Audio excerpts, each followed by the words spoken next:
Assalamualaikum warahmatullahi wabarakatuh. Alhamdulillahi rabbil alamin.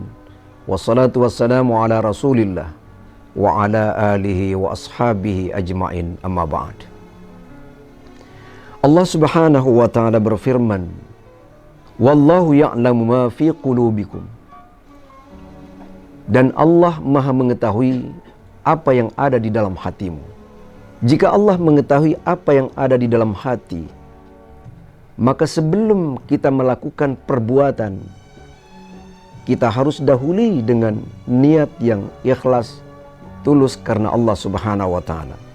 Karena Nabi SAW mengingatkan, Innamal a'malu binniyat, wa innama likulli imri'in ma nawa. Setiap amal itu harus dengan niat. Dan setiap perbuatan yang kita lakukan berdasarkan apa yang kita niatkan. Maka untuk menata hati, kita awali amalan atau perbuatan itu dengan niat. Karena Allah mengetahui apa yang ada dalam hati kita. Maka apakah kita berniat untuk berbuat baik? Apakah niat itu ikhlas? Ataukah niat tidak ikhlas karena Allah? Oleh sebab itu membutuhkan setiap amal yang dilakukan disertai dengan niat. Untuk menjaga hati selanjutnya, dalam surah Asy-Syams ayat 9 dan 10, bagaimana cara membersihkan hati itu agar dia bisa tulus ketika dia berniat. Qad aflaha man zakkaha wa qad khaba man dassaha. Sungguh beruntung orang-orang yang membersihkan jiwanya, dan merugilah orang-orang yang mengotorinya.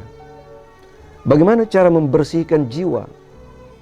Di antara kalimat atau lafaz yang dapat membersihkan jiwa adalah orang yang senantiasa berzikir kepada Allah. Baik zikir melalui lisan, subhanallah, walhamdulillah, wala ilaha illallah, wallahu akbar. Ataukah zikir khafi, zikir yang dilantunkan melalui hati. Ataukah zikir dengan amal perbuatan, bersedekah, berinfak, berzakat, sholat, dan lain sebagainya.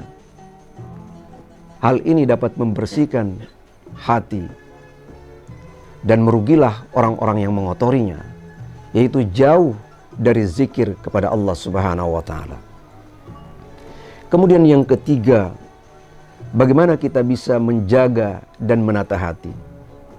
Bahwa di dalam hati, di dalam diri manusia ini, di dalam jasad tubuh manusia ini ada segumpal daging. Jika dia baik, maka baiklah seluruh tubuh. Jika dia rusak, maka rusaklah seluruh tubuh. Ala wahyal qalbi.